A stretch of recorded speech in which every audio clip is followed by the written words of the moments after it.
ಆತ್ಮಿಗೆರೆ media house ಕನ್ನಡಗೆ ಸ್ವಾಗತ. Big boss season 12ರಲ್ಲಿ ಯಾರೂ ಊಹಿಸದಂತಹ ಬೆಳವಣಿಗೆ ಆಗ್ತಾ ಇದೆ. ಹಿಂದಿನ ವಿಡಿಯೋದಲ್ಲಿ ಉದಾಹರಣೆ ಸಹಿತ 16 ಕಾರಣ ಹೇಳಿದ್ವಿ. ಈ ಬಾರಿಯ ಬಿಗ್ ಬಾಸ್ ಹಿಂದಿನ ಸೀಸನ್ಗಿಂತ ಯಾಕೆ ವಿಭಿನ್ನ ಹಾಗೂ ಜನರ ಮನಸ್ಸಿಗೆ ಯಾಕೆ ಹತ್ತಿರ ಆಗ್ತಾ ಇದೆ ಅಂತ. ಆತ್ಮಿಗೆರೆ ಇಷ್ಟು ಸೀಸನ್ಗೂ ಈ ಸೀಸನ್ಗೂ ಒಂದು ದೊಡ್ಡ ಬದಲಾವಣೆ ಅಂದ್ರೆ ಅದು ನಾಮಿನೇಷನ್ ವಿಷಯ. ಇಷ್ಟು ಸೀಸನ್ನಲ್ಲಿ ಜನ ಈ ವಾರ ಇವರು ಹೊರ ಹೋಗ್ತಾರೆ ಅಂದ್ರೆ ಅವರೇ ಸೇಫ್ ಆಗ್ತಾ ಇದ್ರು. ಯಾರ ಬಗ್ಗೆ ಅತಿ ಹೆಚ್ಚು ನೆಗೆಟಿವ್ ಮಾತು ಬರ್ತಾ ಇತ್ತೋ ಅವರನ್ನೇ ತುಂಬಾ ದಿನದವರೆಗೆ ಇಟ್ಕೊಳ್ತಾ ಇದ್ರು. ಯಾಕಂದ್ರೆ ನೆಗೆಟಿವ್ ಮಾತನಾಡೋದಿಕ್ಕಾದ್ರೂ ಜನ ಬಿಗ್ ಬಾಸ್ ನೋಡ್ತಾರೆ ಅಂತ ಸ್ಪರ್ಧಿಗಳನ್ನ ಬಿಗ್ ಬಾಸ್ ಮನೆಯಲ್ಲಿ ಉಳಿಸ್ಕೊಳ್ತಾ ಇದ್ರು. ಇದು TRP ವಿಷಯದಲ್ಲೂ ಬಿಗ್ ಬಾಸ್ಗೆ ಸಿಕ್ಕಾಪಟ್ಟೆ ವರ್ಕೌಟ್ ಆಗ್ತಾ ಇತ್ತು. ಆದ್ರೆ ಜನರಿಗೆ ಮಾತ್ರ ಬಿಗ್ ಬಾಸ್ ಮೇಲೆ ತುಂಬಾ ನಂಬಿಕೆ ಕಳ್ಕೊಳ್ಳುವಂತೆ ಮಾಡ್ತಾ ಇತ್ತು. ಯಾಕಂದ್ರೆ ಬಿಗ್ ಬಾಸ್ನವರು ಜನರ ವೋಟಿಂಗ್ ನ ಲೆಕ್ಕಕ್ಕೆ ಇಡ್ತಾ ಇಲ್ಲ. ಹೆಸರಿಗೆ ಮಾತ್ರ ವೋಟಿಂಗ್ ಓಪನ್ ಮಾಡ್ತಾರೆ, ಆಮೇಲೆ ಎಲಿಮಿನೇಟ್ ಮಾಡೋ ವಿಷಯದಲ್ಲಿ ಅವರದ್ದೇ ಸ್ಟ್ರಾಟಜಿ ಉಪಯೋಗಿಸ್ತಾರೆ. TRPಗಾಗಿ ತಮಗ್ ಬೇಕಾದವರನ್ನ ಉಳಿಸ್ಕೊಂಡು ತಮಗ್ ಬೇಡ ಆದವರನ್ನ ಹೊರ ಹಾಕ್ತಾರೆ. ವೋಟಿಂಗ್ ಅನ್ನೋದು ಕೇವಲ TRP ಗಿಮಿಕ್ ಅಂತಾನೂ ಮಾತನಾಡಿದ್ದಿದೆ. ಯಾಕಂದ್ರೆ ಇಷ್ಟು ಸೀಸನ್ನಲ್ಲಿ ಎಲಿಮಿನೇಷನ್ ಪ್ರಕ್ರಿಯೆ ನಡೀತಾ ಇದ್ದಿದ್ದೇ ಹಾಗೆ. ಜನ ಯಾರ ಬಗ್ಗೆ ಜಾಸ್ತಿ ನೆಗೆಟಿವ್ ಆಗಿ ಮಾತನಾಡ್ತಾರೋ ಅಂತವರು ಹೊರ ಹೋಗ್ತಾ ಇರ್ಲಿಲ್ಲ. ಆದ್ರೆ ಈ ಬಾರಿ ಹಾಗ ಆಗ್ತಾ ಇಲ್ಲ. ಜನ ಅನ್ಕೊಂಡವ್ರೆ ಒಂದೆರಡು ವಾರದಲ್ಲಿ ಬಿಗ್ ಬಾಸ್ ಮನೆಯಿಂದ ಹೊರ ಹೋಗ್ತಿದ್ದಾರೆ. ಆರಂಭದಲ್ಲಿ ಡಾಗ್ ಸತೀಶ್ ಬಗ್ಗೆ ನೆಗೆಟಿವ್ ಮಾತು ಕೇಳಿ ಬಂದಿದ್ವು. ಇವರನ್ನ ಯಾಕೆ ಬಿಗ್ ಬಾಸ್ ಕರೆಸಿದಾರೋ ಅಂತ ಜನ ಮಾತನಾಡ್ತಿದ್ರು. ಯಾವಾಗ ನೆಗೆಟಿವ್ ಕಮೆಂಟ್ಗಳು ಶುರುವಾದ್ವು 3 ವಾರಕ್ಕೆ ಕಳಿಸಿದ್ರು.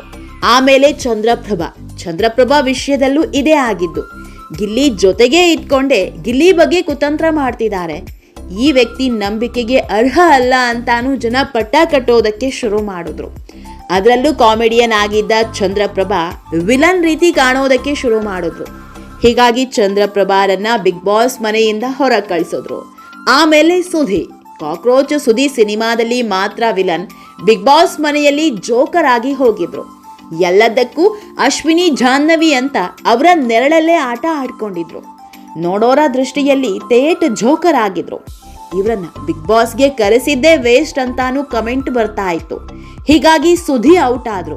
ಇದರ ಬೆನ್ನಲ್ಲೇ ಈಗ ರಿಷಾ ಗೌಡ ಹೊರ ಹೋಗಿದ್ದಾಯ್ತು.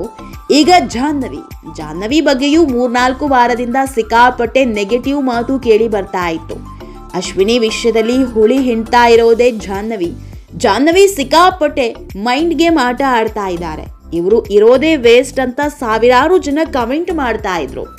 ಕಳೆದ ವಾರವೇ ಜಾಹ್ನವಿ ಹೋಗಬೇಕು ಅಂತ ಅದೆಷ್ಟೋ ಮಂದಿ ವಿಡಿಯೋಗಳನ್ನ ಮಾಡಿ ಹಾಕಿದ್ರು. ಅದರ ಬೆನ್ನಲ್ಲೇ ಈಗ ಜಾಹ್ನವಿ ಹೊರ ಹೋಗಿದ್ದಾರೆ. ಹೀಗಾಗಿ ಈ ಬಾರಿ ಜನರ ಮಾತಿಗೆ ಸಿಕ್ಕಾಪಟ್ಟೆ ಮನ್ನಣೆ ಸಿಗ್ತಾ ಇದೆ ಅನ್ನಿಸ್ತಿದೆ. ಜನರ ವೋಟಿಂಗ್ನಂತೆ ಎಲಿಮಿನೇಷನ್ ಪ್ರಕ್ರಿಯೆ ನಡೀತಾ ಇದೆ ಅನ್ನೋ ನಂಬಿಕೆ ಹುಟ್ಟಿದೆ. ಇಂಥ ಹೊತ್ತಲ್ಲೇ ಬಿಗ್ ಬಾಸ್ ಬಿಗ್ ಶಾಕ್ ಕೊಟ್ಟಿದೆ. ಅಶ್ವಿನಿ ಗೌಡ ಅವರನ್ನ ಏಕಾಏಕಿ ಸೀಕ್ರೆಟ್ ರೂಮ್ಗೆ ಕಳಿಸಿದೆ. ಸೀಕ್ರೆಟ್ ರೂಮ್ ಅಂತ ಇದ್ದಂತೆ ನೀವು ನಮಗೊಂದು ಪ್ರಶ್ನೆ ಕೇಳಬಹುದು. ಸೀಕ್ರೆಟ್ ರೂಮ್ಗೆ ಕಳಿಸಿದ್ದು ನಿಮಗೆ ಹೇಗ್ ಗೊತ್ತು ಅಂತ. ನೀವು ಇವತ್ತಿನ ಪ್ರೋಮೋ ನೋಡ್ತಾ ಇರೋದು 2 ದಿನದ ಹಿಂದೆ ಶೂಟಿಂಗ್ ಆಗ್ತಾ ಇರೋ ಕ್ಲಿಪ್ಪಿಂಗ್ಸ್. ಬಿಗ್ ಬಾಸ್ ಯಾವತ್ತೂ ಲೈವ್ ಅಲ್ಲ, 1-2 ದಿನದ ಹಿಂದಿನ ಶೂಟಿಂಗ್ ನ ಎಡಿಟ್ ಮಾಡಿ ಟೆಲಿಕಾಸ್ಟ್ ಮಾಡಲಾಗುತ್ತೆ. ಫಿನಾಲೆ ದಿನ ಮಾತ್ರ ಅವತ್ತಿನ ಕಂಟೆಂಟ್ ಅವತ್ತೇ ಟೆಲಿಕಾಸ್ಟ್ ಆಗೋದು. ಉಳಿದೆಲ್ಲವೂ 1-2 ದಿನದ ಹಿಂದಿನ ಕ್ಲಿಪ್ಪಿಂಗ್ಸ್. OTTಯಲ್ಲಿ ಲೈವ್ ಹೋಗ್ತಾ ಇದೆ ಅಂತ ತುಂಬಾ ಜನ ಹೇಳಬಹುದು.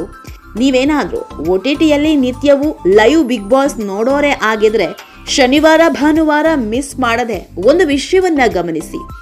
OTTಯಲ್ಲಿ ಪ್ರಸಾರ ಆಗೋದಿಕ್ಕೂ ಮೊದಲೇ ಟಿವಿಯಲ್ಲಿ ಪ್ರಸಾರ ಆಗಿರುತ್ತೆ. OTT ಲೈವ್ ಅನ್ನೋದೇ ಆದ್ರೆ OTTಯಲ್ಲಿ ಬರೋದಿಕ್ಕೂ ಮೊದಲು ಪ್ರೋಮೋ ಕಂಟೆಂಟ್ ಇವರಿಗೆ ಸಿಕ್ಕಿದ ಹೇಗೆ ಅಲ್ವಾ. OTTಯಲ್ಲೂ ಕೂಡ ಲೈವ್ ಅನ್ನೋ ಬ್ಯಾಂಡ್ ಇರುತ್ತೆ ಅಷ್ಟೇ. ಅಲ್ಲೂ ತಮಗ್ ಬೇಕಾದ ಕಂಟೆಂಟ್ ನ ಮಾತ್ರ ಕಟ್ ಮಾಡಿ ಅಪ್ಲೋಡ್ ಮಾಡ್ತಾರೆ.